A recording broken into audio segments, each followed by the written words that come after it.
What's up, everybody? Today's video is going to be a little different. We're going to talk about logic in video games.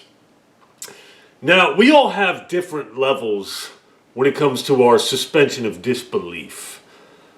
Some, you can just throw everything out the window and just say, hey, it's a game, whatever. You know what I mean? Like something like Pac-Man. But I believe context is a huge thing. See, he made a reaction video to Horizon Forbidden West.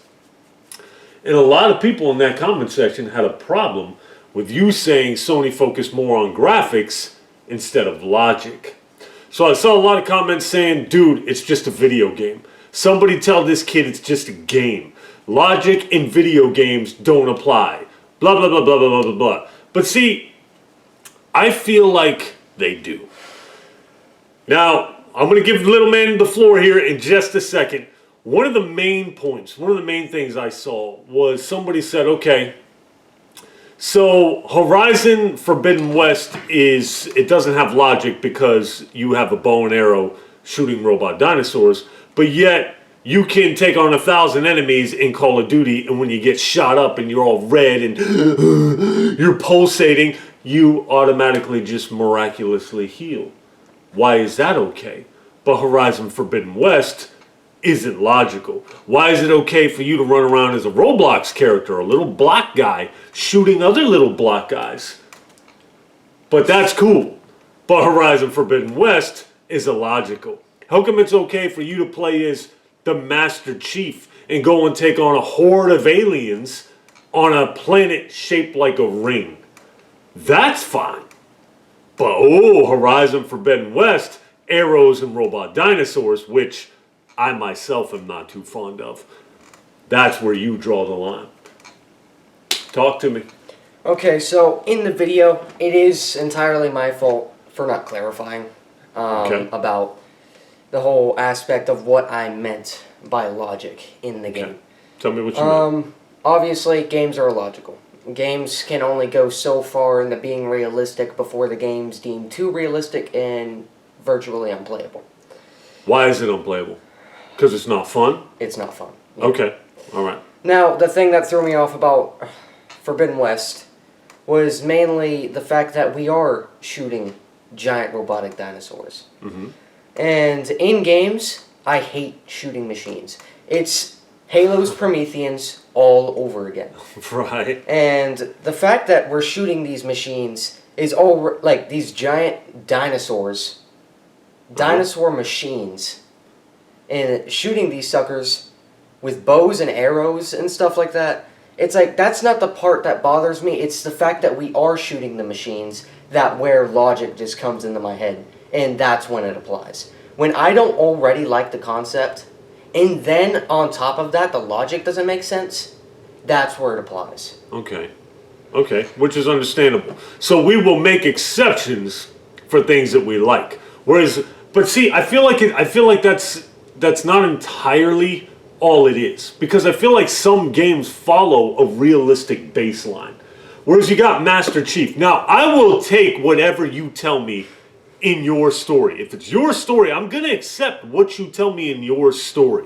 Okay? But when it's based on real world elements, you have to give me logical explanations. There are exceptions to this. Like Uncharted 4, for example. I love Uncharted 4. It's based on in the real world. You're a treasure hunter.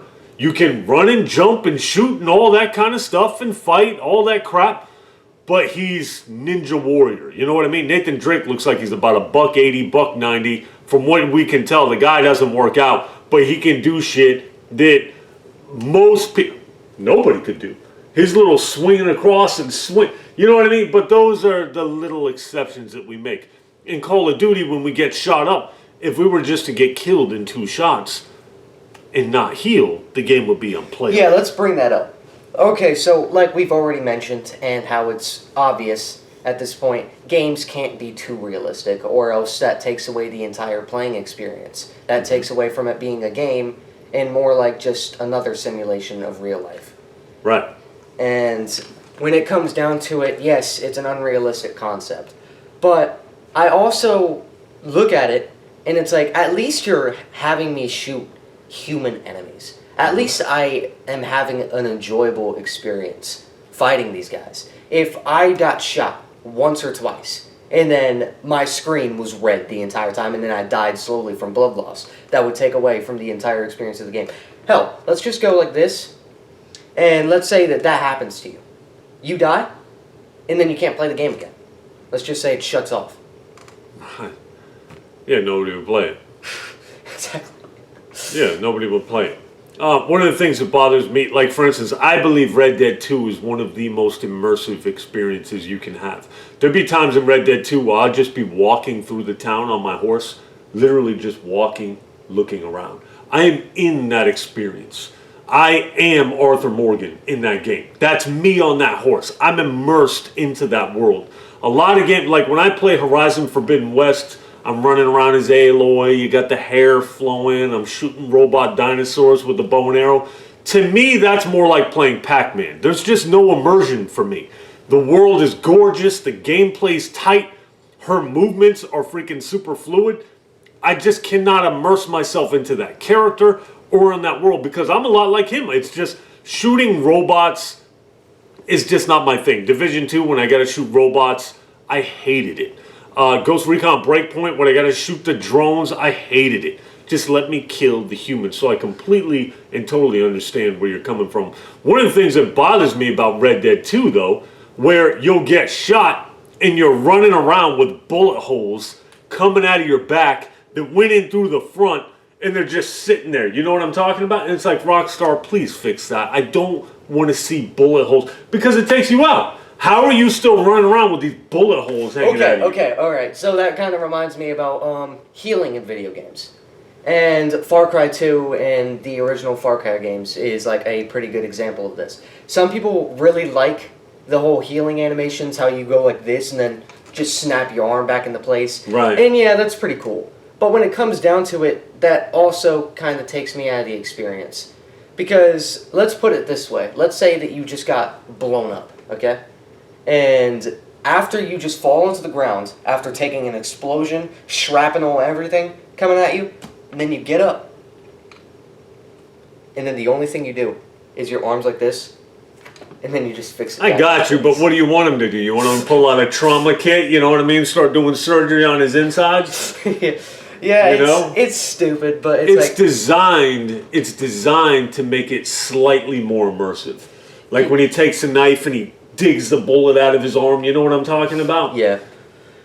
Like, it's very hard to do in, like, modern first-person shooters, because there's nothing you can do to, like, make it logical to how you getting shot, like, 30 times in the chest with an AK, and you're perfectly fine. Right. There's nothing you can do to justify that. But there is in certain cases, like that's what I mean, where you got to just sell me on the story. Like, look, here's my big problem with Horizon Zero Dawn. We talk about the arrows.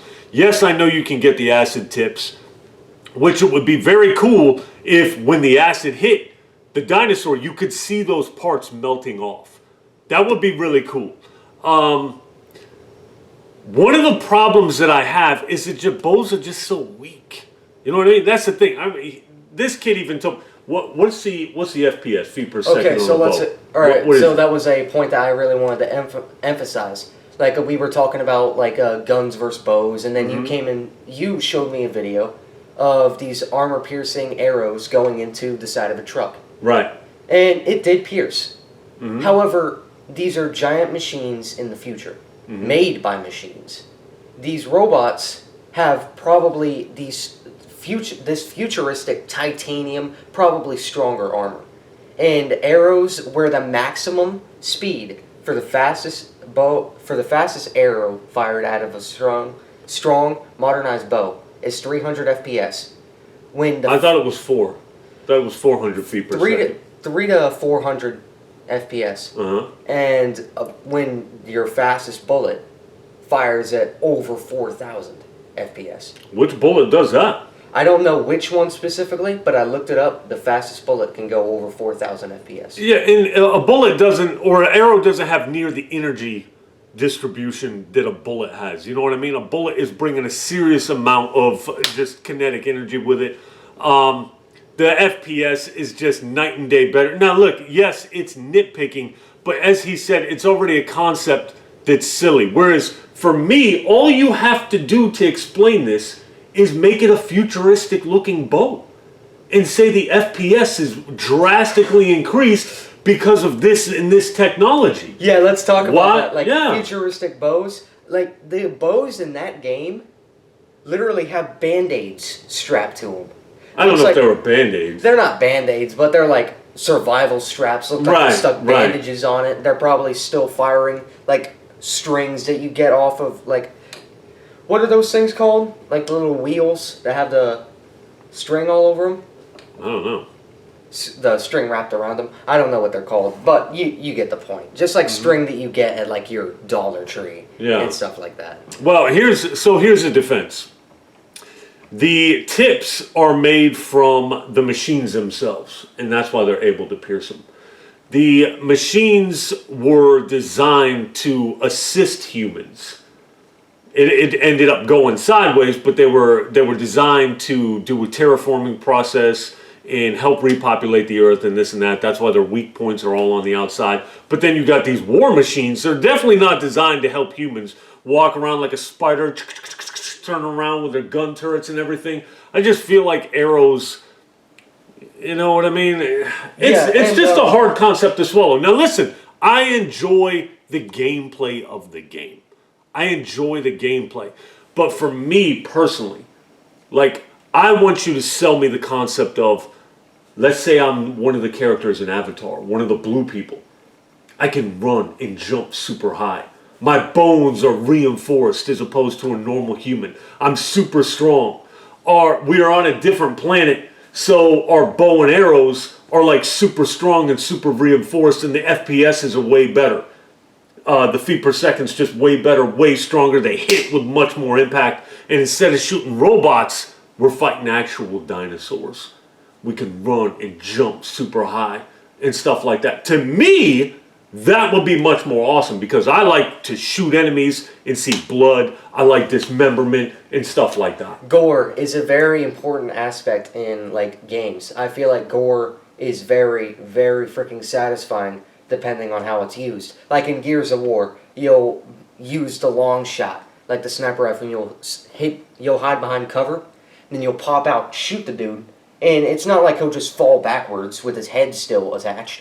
It makes this like watermelon exploding sound, and then he's still standing like a few seconds afterwards, and then he just thuds onto the ground. Yeah, it's super satisfying. That's awesome. Yeah, and go ahead. With machines, you can't do that. Right. And one of the worst aspects of Gears of War 4 in the beginning, it was the machines. The robots sucked. I hated the robots. Get them out of here. Bring back in the normal locust enemies so we can shoot, have a good time, and chainsaw some enemies. Chainsawing the robots sucked. Yeah. It's like, why waste your time? You know what I mean? So, we don't want to drag on about this. It was also funny what you said. If I take my AR-15 and I shoot this wall right here, it will go through most likely it's going to end up in the neighbor's house. I take an arrow, it's just going to shoot. It's just going to again. Like I wanted to also point that out. Like I was waiting to talk about that. Like it's made from the same resource as what the armor of the machines are made of. Mm-hmm. That car is not made of armor-piercing steel. That arrow is. It only went through the front part of the trunk. It didn't go out the back. Mm-hmm. It stuck in there and got stuck, like with the arrowhead probably like right there on the edge. A bullet with that same material made out of it would have went probably straight through the trunk and then all the way out the back. Would it have though? Would it have? Because the bullets disintegrate as they get deeper. Armor-piercing rounds, though, are strong. Armor-piercing rounds, yeah. And that's all I'm saying. Listen, just don't try your audience. Don't, like, you can bend reality. That's fine. But all I require is that you give me an explanation as to why I'm able to do what I'm doing. You know what I mean? The bow, the bow resistance is super strong because of this reason, because of that reason. You know what I mean? It's a very easy concept, and I know a lot of people say, well, it's made out of the same materials as machines, like in The Incredibles. Remember, he had to use the piece of the robot to pierce the robot? You remember that? Yeah. Yeah, and the thing spun and he let it go and it went through the machine and took its heart out because nothing else could pierce it. Okay, cool, you know what I mean? But at the same time, it's a concept that's not really appealing to us. So that's why we nitpick stuff, because certain things just aren't appealing to us, and then you add on top of it the fact that it's not very logical. It's just like, eh. Yeah, once you're taken out of the experience of a game, it's very easy to hate it and find other reasons to dislike it. Yeah, but hating, like, that's like saying I hate Horizon Forbidden West. Like, I'll tell you what, the main drag for Horizon Forbidden West, for me, is the dialogue. The characters and the dialogue. The way everybody's talking, the dialogue that they're spitting, it's just, get it out of here, no interest, skip. Just put me back into the gameplay, because believe it or not, the gameplay is actually pretty satisfying when you get right down to it. But anything else? Is that it? I think we about covered everything. Yeah, like I said, let's just give it a brief overview and a summary. The main reason why we nitpick the game is because we just don't like the concept. Once the entire game, and I know that there is human enemies, but most of it is spent shooting those robotic dinosaurs. Mm-hmm. And once I don't like the concept, which is the same thing with the end game of Halo 4, where the only thing you were shooting was Prometheans. Once that happens, it takes you out of the experience entirely. And once you're out of the experience, the easier it is to just find other things to dislike about it. To start nitpicking, right. Yeah. I got you. And the more you like something, the more excuses you make for it. Yeah. The more liable you are to start defending it. Oh, well, you can do that because of this, and this, and you start making up shit in your mind to justify it. Yeah, makes sense. All right, everybody, you tell me what you think. Long video. 17? We will holler at you later.